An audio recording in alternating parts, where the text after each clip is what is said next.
Everyone has a bright light inside of them that deserves to be seen by the world.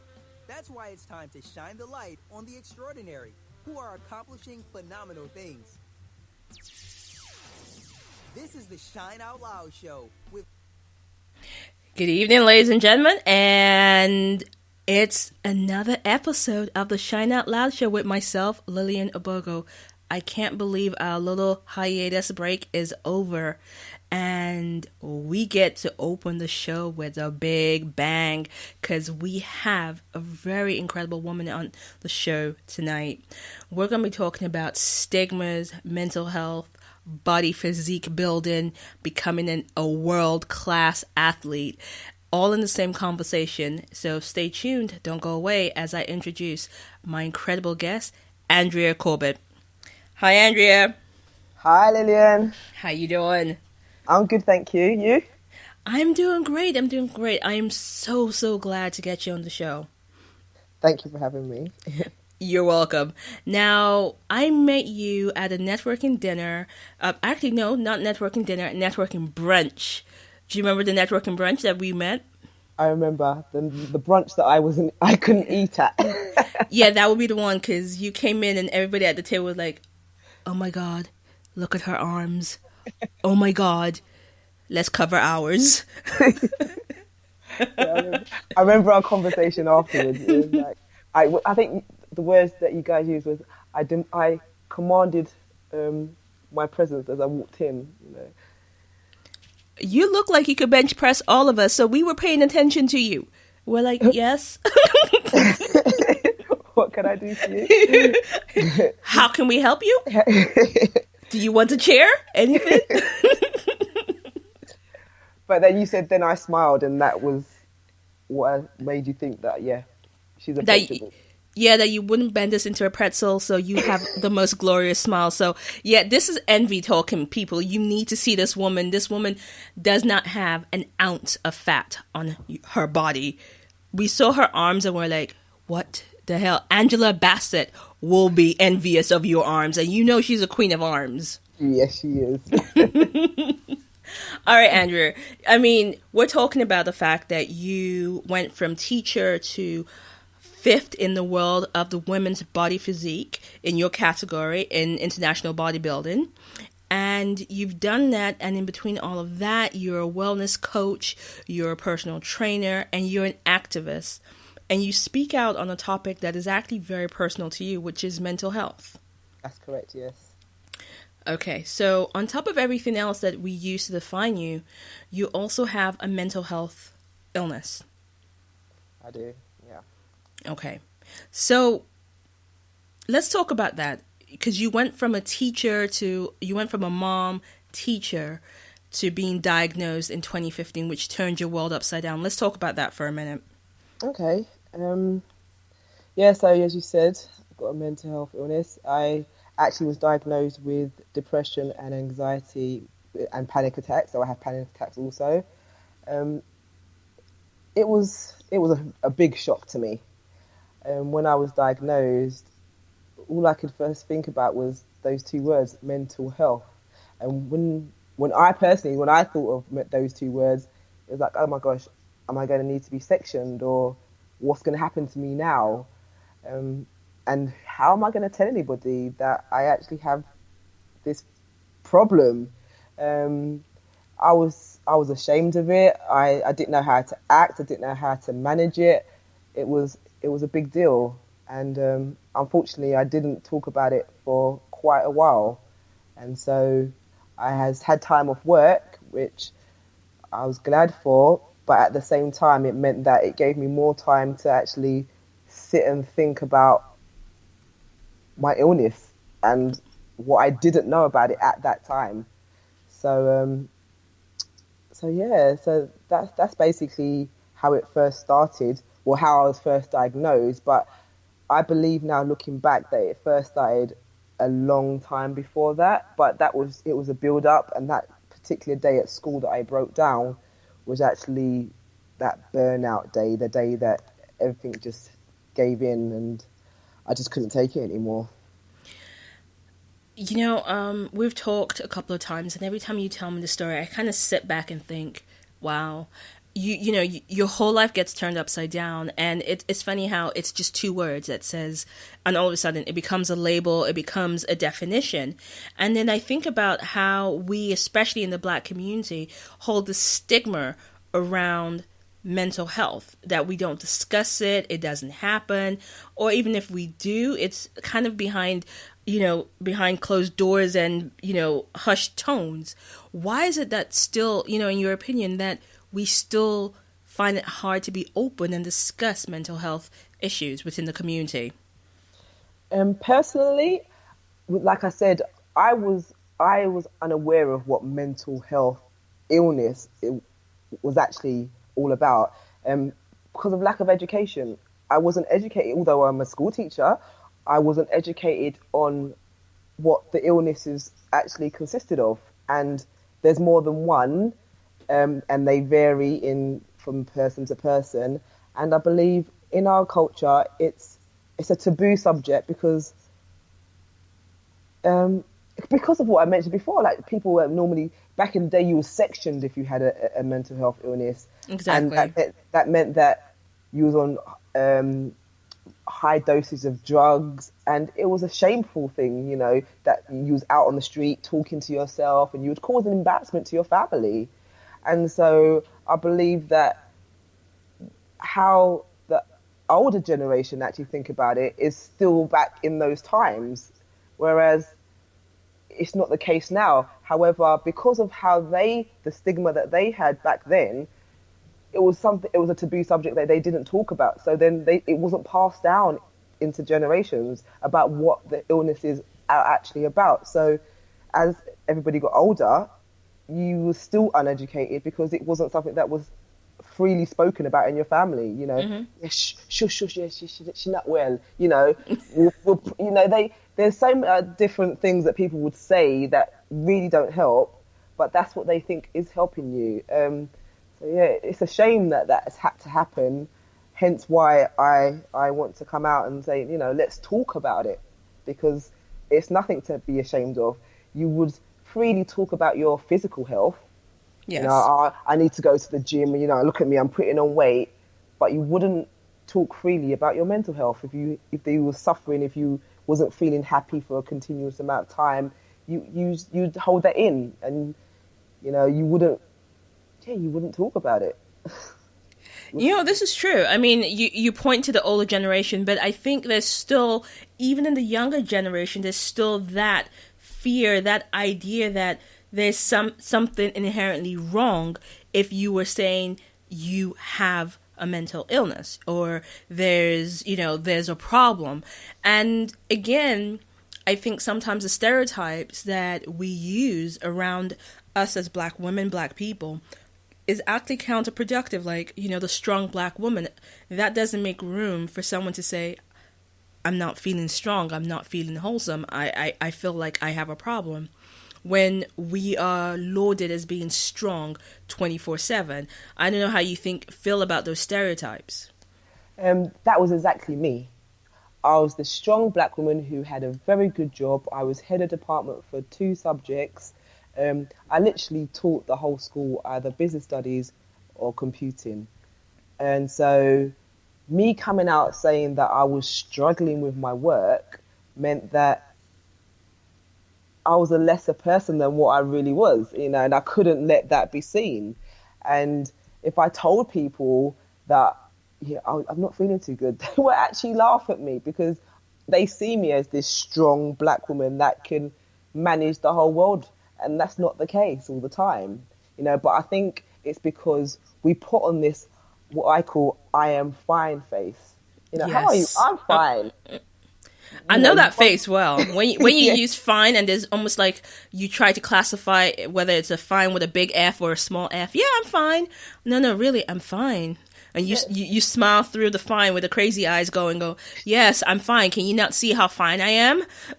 Exactly. And think, because you do that for so long, unfortunately, it becomes you, and people believe it.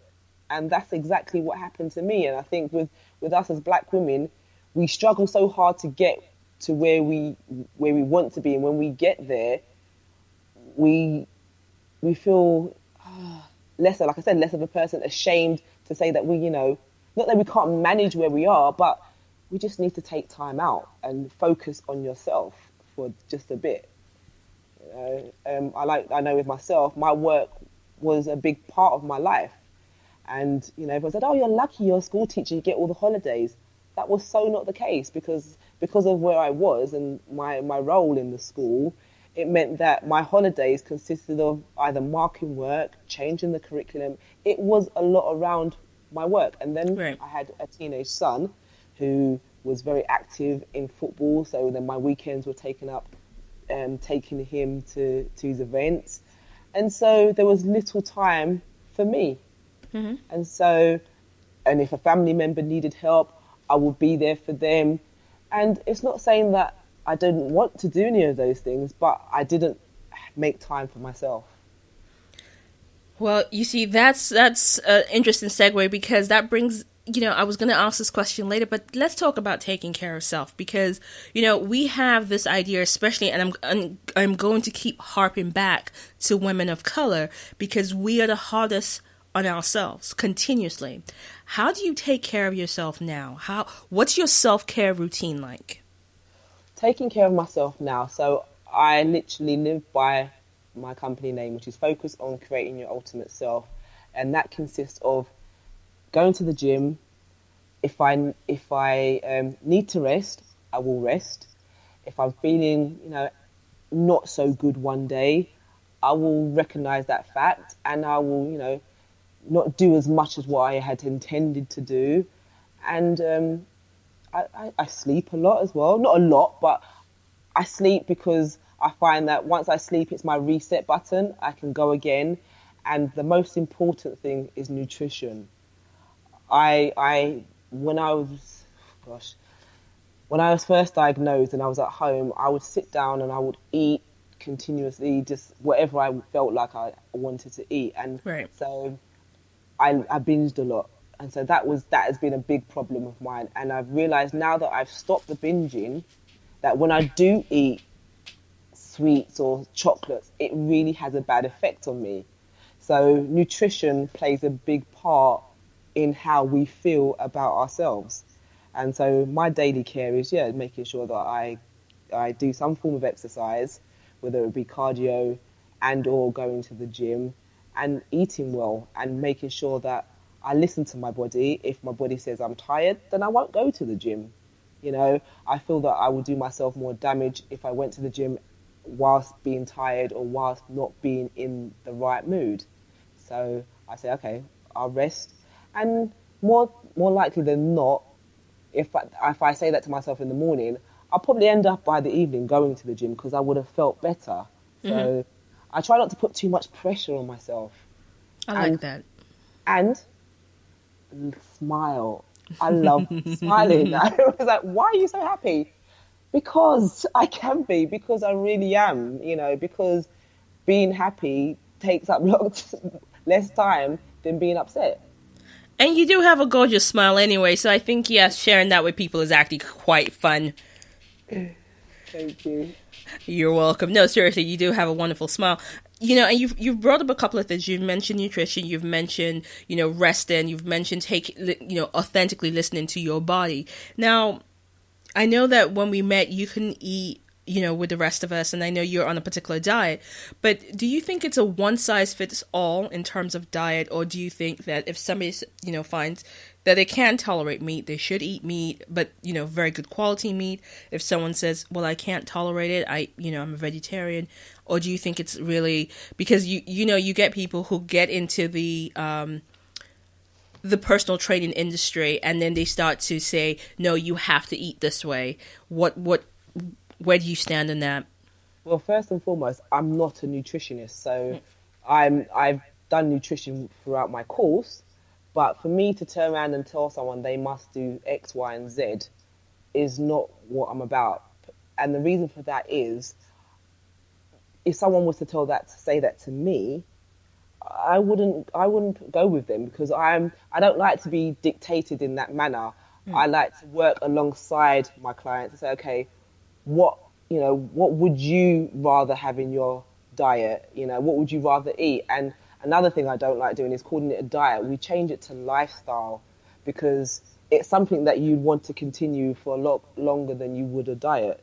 You know, you want to change your lifestyle. You want it to be a lifelong journey that you're eating correctly. You don't want it to just be, oh, because you're going away in 6 weeks, you're going to do this crazy quote unquote diet. It doesn't last. So if you make it into a lifestyle, it's something that you can build towards, you know, maybe changing what you eat, maybe taking meat out, or, you know, but you've got to work towards how how it best fits your body and your being, because not everyone can take meat out of their diet. You might need it for medical reasons, you know, so it really depends on who you're talking to. And like you said, one size does not fit all. So I write bespoke programs, so for that very reason. And that's actually quite good. And I think that the more people start understanding that their body is intelligent and should follow that, I think the more people will be happier. Now, we've kind of started on the physical training and all of that and talking about this. You class yourself, and this is your terminology, you're a wellness coach. You're not just a trainer, you're a wellness coach. But then you're also a bodybuilder. And if I am correct, the gym actually helped you recover after your diagnosis. So how did you go from just regular gym user to an international athlete? Okay, so I first started training a few months before, like a year before, but when I was diagnosed, it was like the doctor said, go to the gym. My head teacher says, still go to the gym. So going to the gym was my reason to get up in the morning, because I could literally just lie in my bed all day long with my laptop, watching Netflix and eating whatever I felt like eating. So going to the gym was my main focus. It was like, okay, let's do this. And because when I was in the gym, I finally realised that whilst I was there, I was actually, dare I say it, happy. And so I literally stayed at the gym. I would take my food there, and the gym that I was going to, they would heat my food up for me. So it wasn't a problem. So I decided that, okay, in order for me to keep going, let me set myself a goal. Okay. So because I was used to setting goals. I'm a teacher, and that's what you do. You always have, every 6 weeks, you have something to do. And so I said, okay, I'm going to set myself a goal. My goal is going to be competing in the UK BFF Nationals. So wait, just for people, you know, let's clarify, what is the BFF Nationals? So the UK BFF is a federation. So it's a federation for bodybuilders. And so you've got the UK BFF and you've got the IFBB, which is the International Federation for Bodybuilding. So the Nationals is a big show. It's a drug-tested event, whereas not all the shows are drug-tested. So this particular show is drug-tested. Okay. And when I went for it, that's all I knew about it, basically, was that it was a drug-tested event, and I saw the word national, so I thought, okay, it's going to be a big show, which it was. And yeah, so I set myself that goal, and I achieved a look that I was happy with. And I went to the show and I won. Okay. So that was really good. However, at that time, I looked good, but I didn't feel good. So let's talk about that. You look good. You look amazing. Most people, I'm sure anybody that's ever met you will say, how can you not be happy with looking good and you weren't feeling good? So again, are we still going to that place of the big F and the small F for fine? That's correct. So I had that, the big smile. I was happy when I was on stage. I was happy that I won the show. However, once I was out of the limelight and then I came home, it was back to square one again. It was like, okay, that's done and dusted with.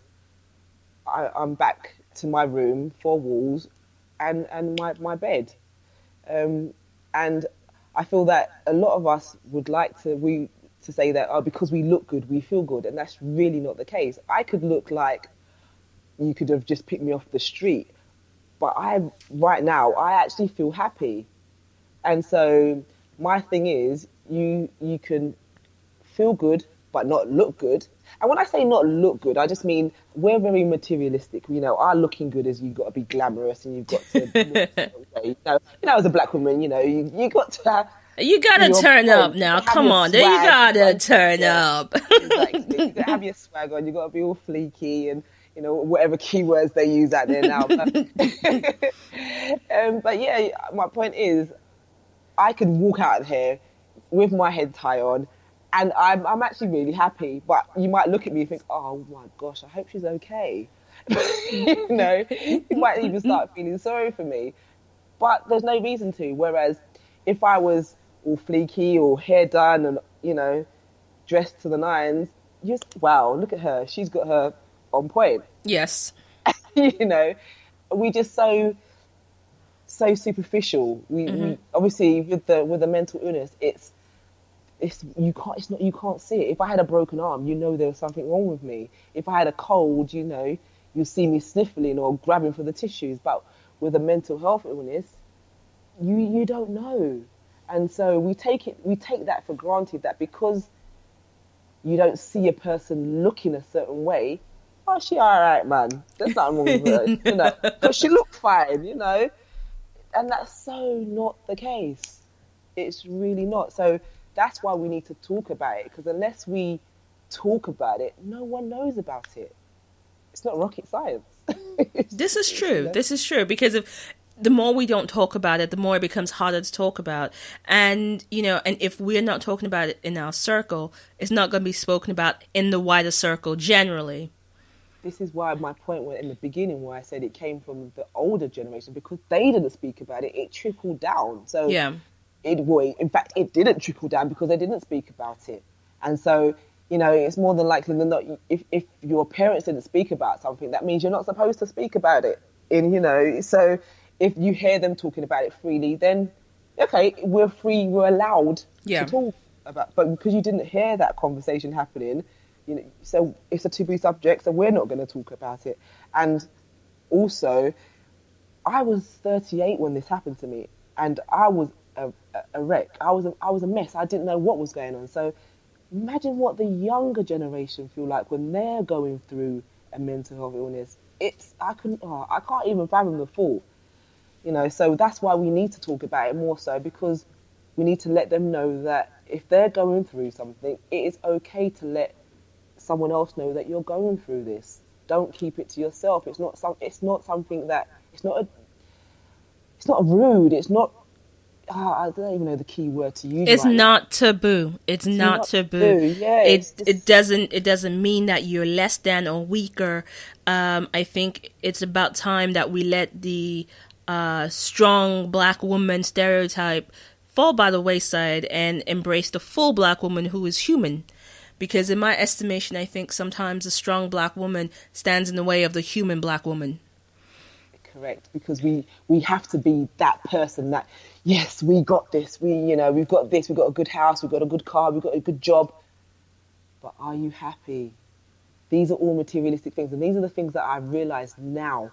I've been working all my life, and for the past 2 years, I literally haven't had a full-time job, which means I don't have any full-time money coming in. And so that's been a big knock-on effect for me. I've even had to go to the point where I've had to go and claim benefits because of it. But I know why, because I'm actually trying to rebuild myself again. And without doing that, I wouldn't be able to rebuild myself. But am I less of a black woman because I had to do that? No, I believe I'm even stronger because I'm truthful to myself. I know I had to go over there to get help in order to rebuild myself, to be the person that I am today. If I didn't do that, I don't believe we'd be having this conversation right now. No, we wouldn't. We probably wouldn't have met, because you probably would be doing something else, or still, just trying to hide the fact that this is who you'd become. Yeah. And living a life that is a lie. People need to realise, yes, you have to do certain things like claim benefits in order to rebuild yourself, in order to get to a different stage in your life. And when I say I claim benefits, I actually done it a smart way where a lot of people don't actually know about. And this is something called the New Enterprise Allowance, which for some reason, I don't understand why they don't highlight this fact. It allows you to actually build your own business, start your own business, I say. So I done my business and my personal training business that I set up. I set it up via the New Enterprise Allowance, which meant that I didn't have to go and sign on. I was actually given extra money each week to allow me to set up my own business. So, you hear when I walked into the job centre and the woman looked at me in disgust as if I was something off the bottom of her shoe. I was so upset because I was just a statistic to her. Yes. But little did she know where I'd come from, what I was doing before, and why I was there. So I was there. I started my business from there, and here I am today. So it actually helped me going into the job centre. And that's another thing there where, as a strong black woman, you wouldn't want to do, and you dare not tell anybody that you've done that. Exactly. Another thing. Let's keep this on. Let's not tell anybody. Yeah. But you know what? I like your honesty, and I like the fact that you're open and very frank. And this is part of your mission to be open with so many people. That you've gone ahead and you've opened a not-for-profit company called Focus on Creating Your Ultimate Self. What's Focus about? So Focus is about educating and training primarily women around the benefits of good mental and physical health. And it's basically to get it out into the communities more and to allow those that maybe can't afford to have the help or a well-being coach help them, train them. I've been given funding, I've been awarded funding to be able to do that. So that's what we do. And we've put it on hold for a bit to explore who we are. So when I say we, there's myself, so obviously Andrea Corbett, and then there's Monica Imber, and we are going to be employing another director shortly. Mm-hmm. Her name's Marie, sorry, there's a mental block for there. But so the purpose of the CIC, as I said, is to just shout out loud about mental and physical health and the fact that we want people to look good and feel good. Oh, I like what you did there.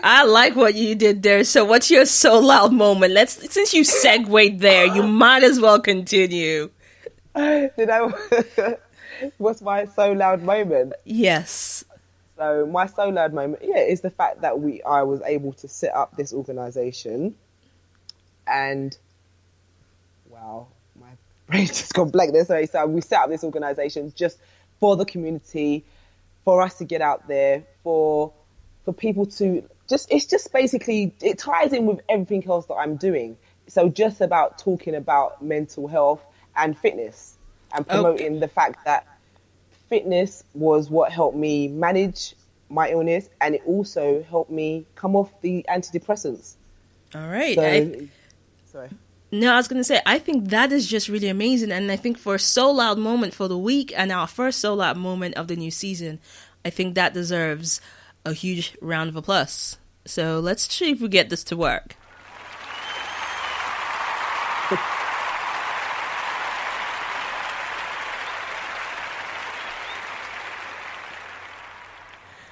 So you've used, coming back to that, we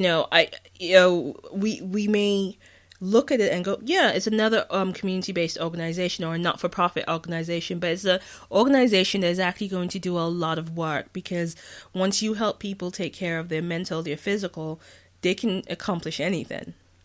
It's so true. And I'm ideally working a lot with the youth, because, as I said, it's something that they need to be more aware of, because it's not spoken about in the house. So they need to be aware of, if they're going through a certain situation or if they're feeling a certain way, that it's okay to talk, and that, fitness is a way forward.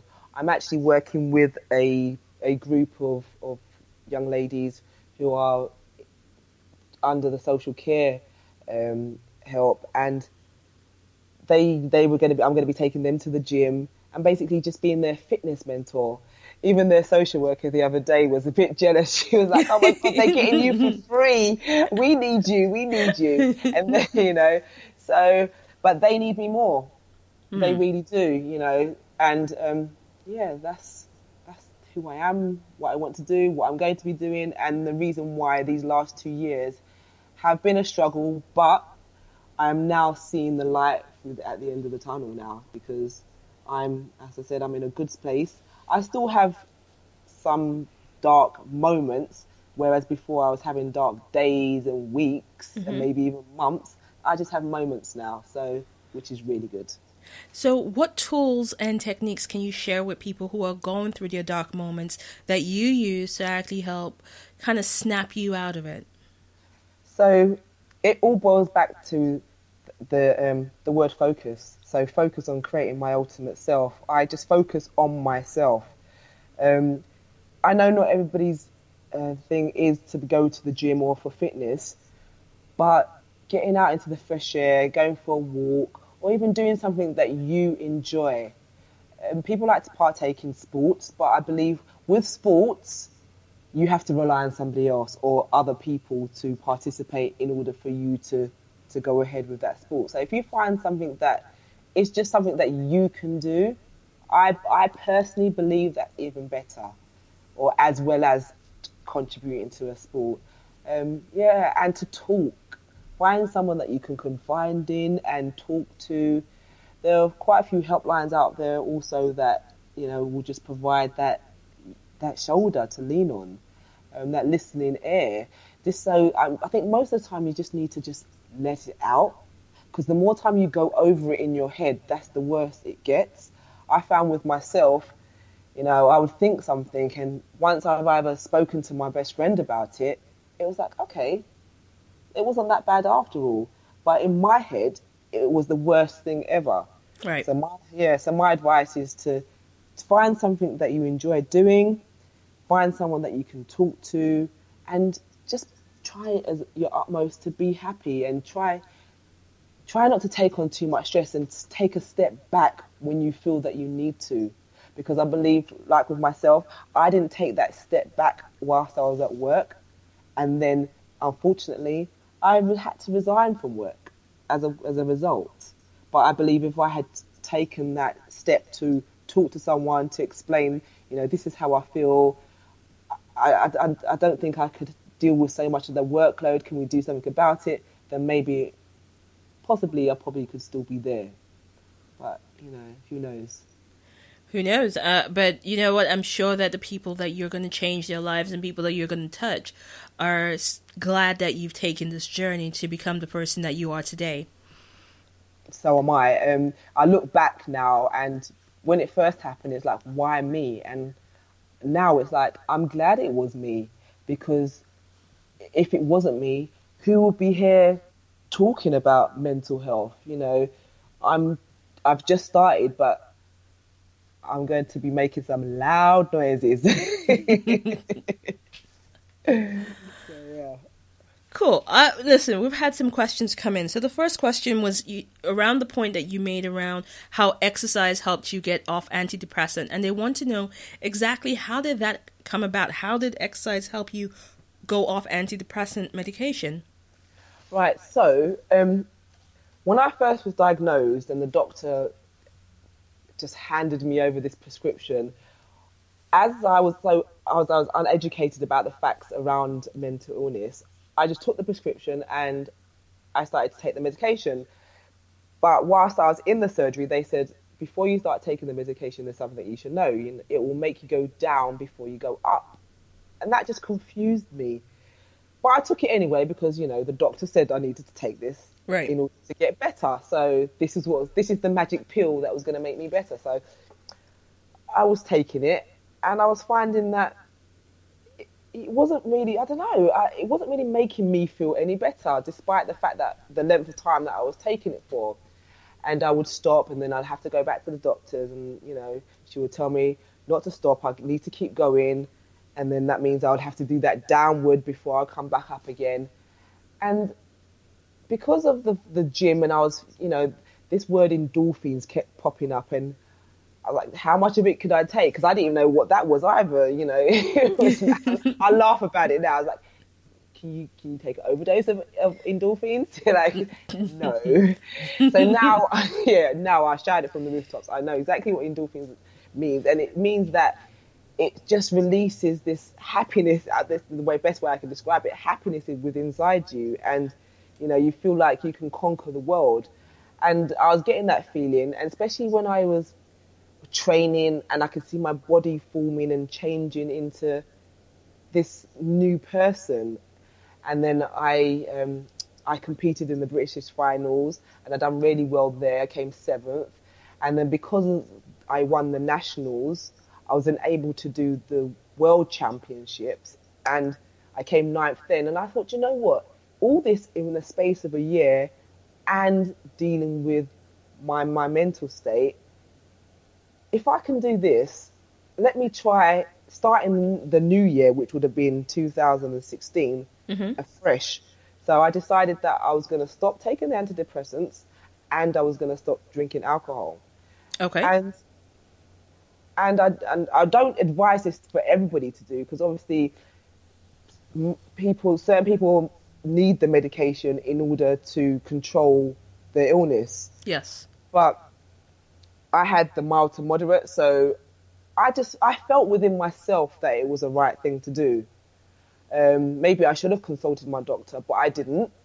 And yes, I wouldn't, like I said, I'm not out here saying come off your medication and just go to the gym. No, consult your doctor first. However, I know I'm contradicting myself here, but I just felt within me that it was the best thing that I needed to do at that time. I just took that risk, and it was a risk that paid off for me, because I found that although I struggled a bit, I wasn't too sure whether I was struggling because I felt I needed the medication, or the medication was actually doing anything for me. So after a while, you know, you go through your cold turkey, and then you just get on with things. And because I was focusing on rebuilding my life and re-educating myself around what the illnesses was about, and going on courses and really keeping myself active, I didn't have time to really realise that I wasn't taking the medication.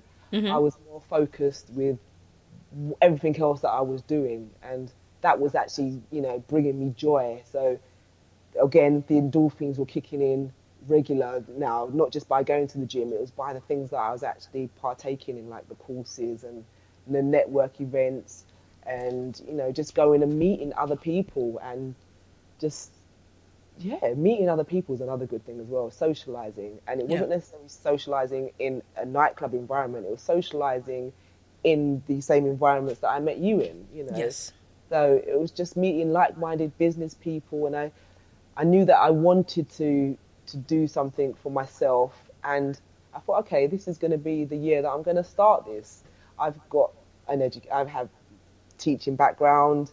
I now do the bodybuilding, so I was in the fitness industry. So I thought, okay, I've got something here, and so it was from then that I, you know, decided to rebuild myself and rebuild a business. And so going back to my thing about the antidepressants, yeah, it's just about making yourself having something to focus on. Okay. Yeah. Well, that's actually good. And I do like the fact that you're saying to people, please consult your doctor, because what may have worked for you may not work for everybody else. Once again, it's not a one-size-fits-all. It's, you know, it's what worked for me. Mm-hmm. Okay. Now, if you're just joining us, this is the first episode back of the new season of the Shine Out Loud show, and I have the fantastically incredible, very well-toned Andrea Corbett with me. This woman is a mental health activist, a well-being coach, and she is literally made of steel. If you see this woman's body, it's just incredible. I'm going to keep going on about it because I'm just seriously envious. The envy is real, but also the love is real, because, you know, having met you are just, you're living and breathing your work. And if you want to join us and join in the conversation, you can join in using the hashtag OutLoudCreatives, or you can use hashtag Out Loud with Andrea Corbett, and that's Andrea AndreaCorbett. Hit us up on Instagram or Twitter and come into this conversation. We're not going to be quiet anymore about this. We refuse to remain silent. Andrea is breaking the stigmas and taboo around discussing mental health. And the fact is, for women in our community, women of color, we need to talk more and more about this. So, Andrea, before I go in once again, because I want to remind people, I keep having to point this out. Now, your So Loud moment for this week, your So Loud moment is the fact that you created this not-for-profit community group that is about focus, and it's about focusing on your health and your well-being. So it's going inside to look outside. Correct, yes. Okay. Now, what advice would you give your 18-year-old self, the journey you're on now from where you started? What would be the one advice you would give your 18-year-old self? Wow, it's a little while ago. No, what are you talking about? It was just a few weeks ago. Let's know. I would tell my 18-year-old self to... I wouldn't say that I regret any moments I actually did, to be fair, but I would say to be able to talk out more. And I probably wouldn't have said this before, but I think because of what I'm doing now, I believe that if I had a different attitude to what I had, I would have been more inclined to speak out and more confident within myself.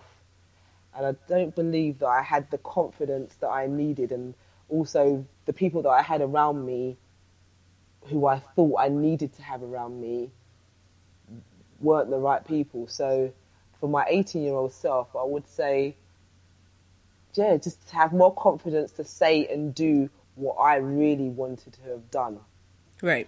Because I there's not much I could have changed because I went to college, I went to university, albeit I had my son whilst I was at university, but I still maintained going on the course, so I didn't miss out on anything. So at 18, the only thing I should have done was, just to be more confident and about who I really was or who I really wanted to be. But hey, I'm that person now. Okay. Okay.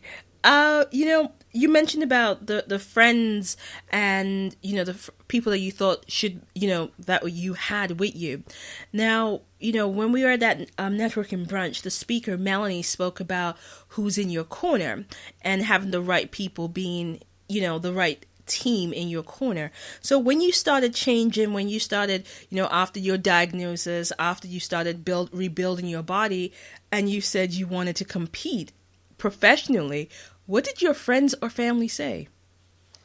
My family were, like myself, uneducated about what bodybuilding was and that it even existed for women. So my mum, bless her, she actually came down to the gym one day whilst I was training, just to see for herself what this bodybuilding thing was all about. You have to say it in a certain tone. You got your mother to the gym, huh?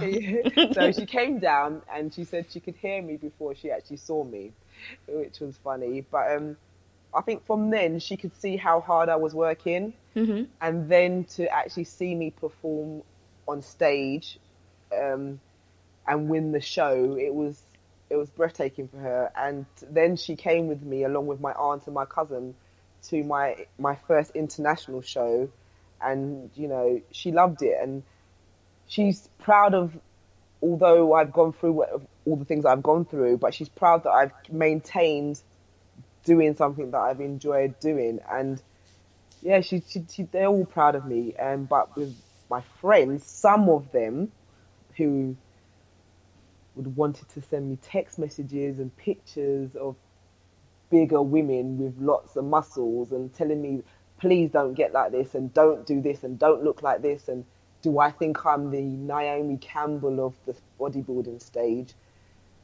I'm glad to say I'm no longer friends with those people, but but the people that I have in my corner now, I love them to bits. They've got my back, and I've got the right set of people around me. They lift me It's that whole women uplifting women thing.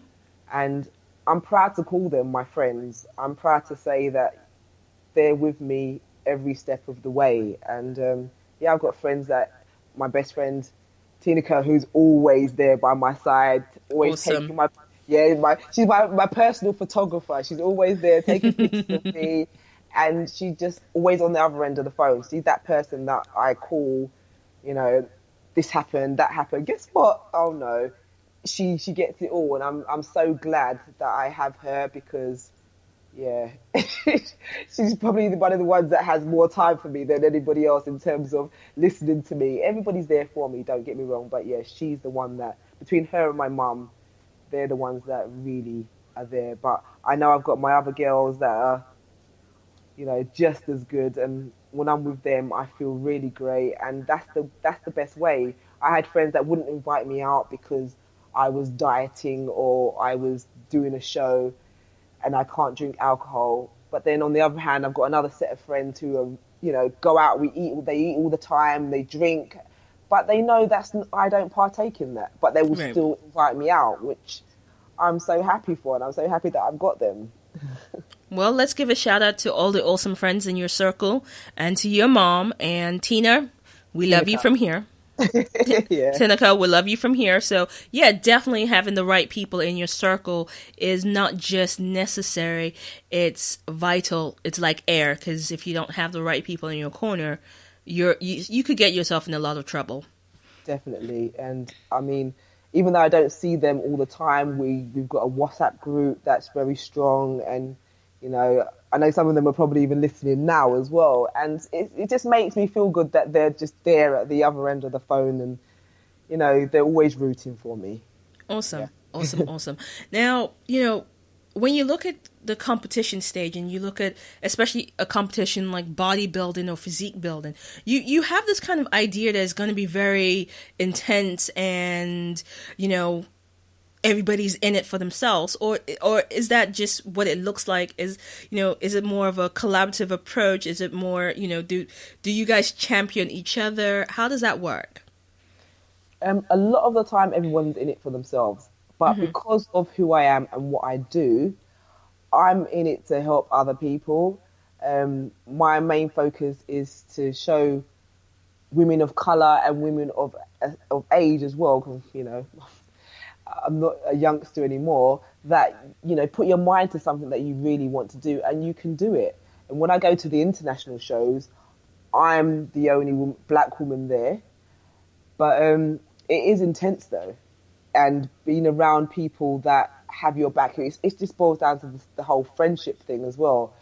I've met a good few people that, we've stayed in touch and we help each other out. But unfortunately, that's not always the case. And I'm still trying to work out why that is, because a lot of the time it's with people that you're not even in the same category, but they still feel a way, like jealous. That's the only word I can really use. But we need to help, regardless if we're going to be stepping on stage together. We need to help each other out, because it's a lonely world, bodybuilding, because it's not a group sport. It's an individual sport. So more times than not, you're training by yourself. Obviously, you're preparing your food by yourself, and then to go to a show and you're still by yourself, it's not a nice feeling. So when I'm at a show, and I'm go to quite a few shows, I do get approached and people saying, thank you for helping me out.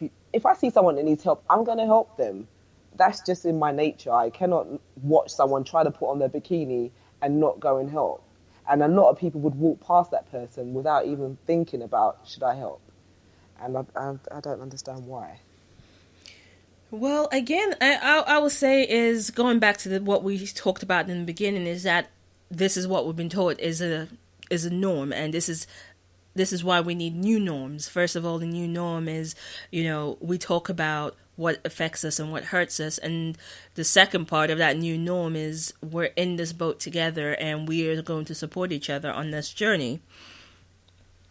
And the thing with that is, because bodybuilding is not for everybody, I think we should be supporting each other on this, because we're all on the same journey, and only those that actually do it really understands what it's about. You know, my friends, I love them to bits, but they don't really understand what it takes and what I have to go through. But those women or even men that are in it, they understand. But unfortunately, the cliques are not as tight as what you would have hoped for. But I've gone about my own way, and I've built my own little cliques, and I like who I have in my corner when it comes to the bodybuilding world. So I'm happy where I am. Okay, awesome. So what's next for you? What's coming next for you? What's coming next? So Yes. this time next week, I'll be holding an event called Let's Talk About Mental Health. So the reason being for that is, again, going back to we're not talking about it enough, and I'm going to be the activist to actually come out and say we need to talk more. So at that event, it's going to be me talking about rebuilding my life after being diagnosed, just informing people what is mental health. You know, I did a talk a couple of weeks ago, and I asked people who has mental health, and everyone was looking around the room as if, should I put my hand up? When in actual fact, we all have mental health, just like we have physical health. And Yeah. a lot of us don't understand, and we don't know how to differentiate between mental health and a mental health illness. So those are things we're going to be talking about. Also, just informing people mental health problems and how it affects family and friends. It affected my family, my immediate family, so my son, in a way that it saddens me, because for a particular period of time, I wasn't mum, because I was, you know, I had this illness that was really affecting me badly, and Right. it had a knock-on effect with my son. So just talking about that, and talking about mental health versus physical health, you know, how the two combine. And for the physical health, I have a young lady called Chloe Redmond. She is a fitness and Pilates and yoga instructor within my local area, so within Walthamstow.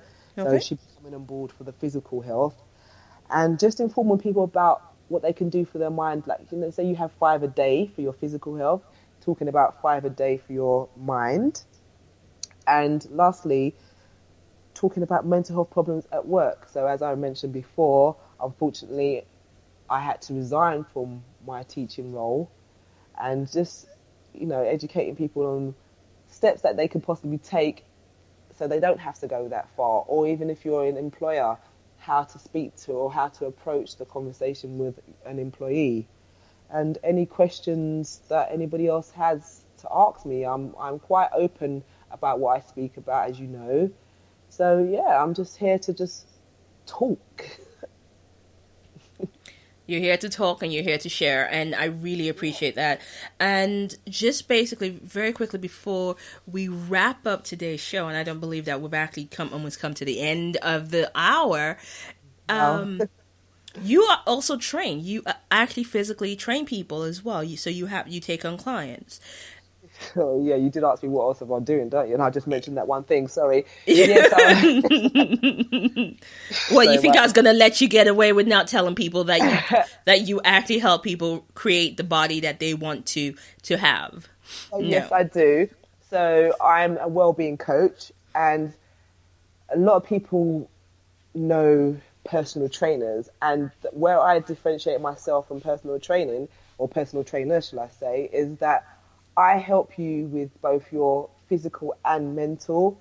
So I don't just leave you at the door when we finished our training.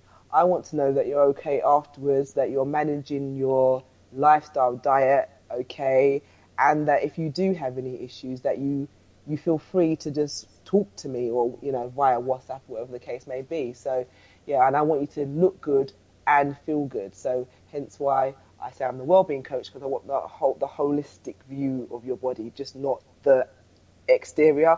I want to Right. be able to help you with the interior as well. So I'm a wellbeing coach. I've got my personal speaking events, and just getting out into the community with my with the Focus CIC. Like I said, I'm working with young people, currently working with Peabody Housing Association to work on some projects to deliver to the community. So also, gosh, and also a new venture of mine is working with a company called We Kudos. Yeah, I just saw that now.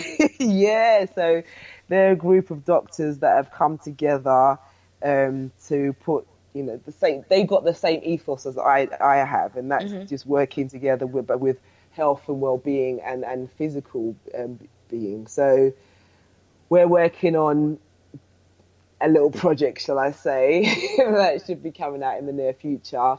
Okay. That should be trying to build more confidence in personal trainers and fitness professionals so that they're more aware of how to engage with their clients whilst training them, and not just, like I said, not just leaving them at the door, but how to engage before and after a session.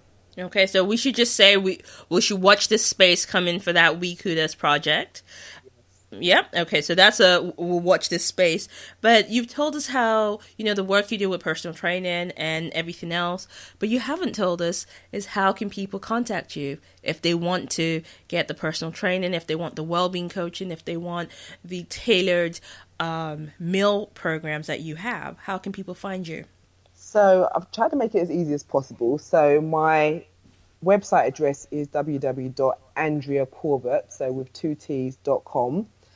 My email address is contact@andreacorbett.com. If you want to check me out on Instagram, it's, guess what? Andrea Corbett. And I'll be, for a little while, I'll be doing the Instagram takeover for We Kudos. Okay. So you can also find me on We Kudos 1 on Instagram. And my Facebook is Andrea Corbett. And yes, if you go on my website, you can get my number if you wanted to text me or give me a call. And I'm here. If you want to talk, contact me. If you want personal training or well-being coach, contact me. But just, if you want me to actually deliver public speaking, either in your organization or if you run a community group, I'm more than happy to do so. So, just let me know. Awesome. Andrea, I'm so glad I've gotten you on the show. And actually, I probably am going to take you up on that offer because I need some Angela Bassett arms. I don't know about you, but yeah. Not a problem. And as you know, all this training, I really do it by myself. So I've actually transformed my own body.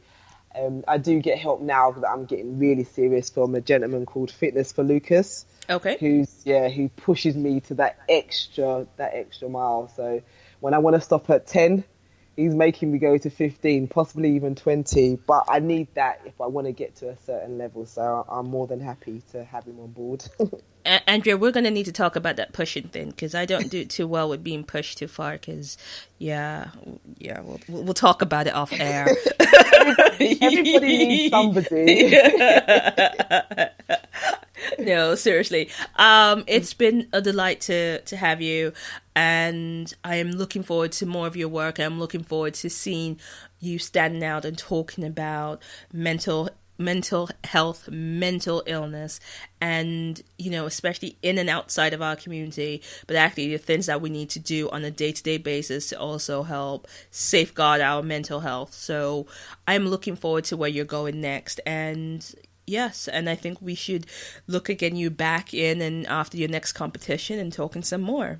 Thank you for having me once again. You're so welcome. So, folks, this has been a wrap. We've had the incredible Andrea Corbett on the show tonight, and we're talking mental health, we're talking wellness, we're talking fitness, we're talking, recreation of life from the ground up. And if you want to find out anything more about the woman that we've had on the show tonight, you can stop by our website, which is www.shineoutloudshow.tv.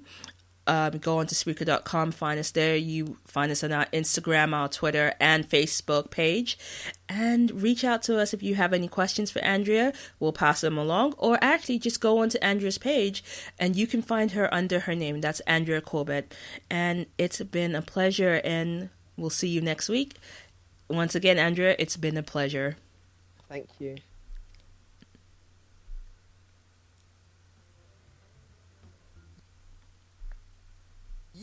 listening to the Shine Out Loud show. If you want to connect with us or let us know what you thought of today's show, be sure to follow us on Twitter at Shine Out Show.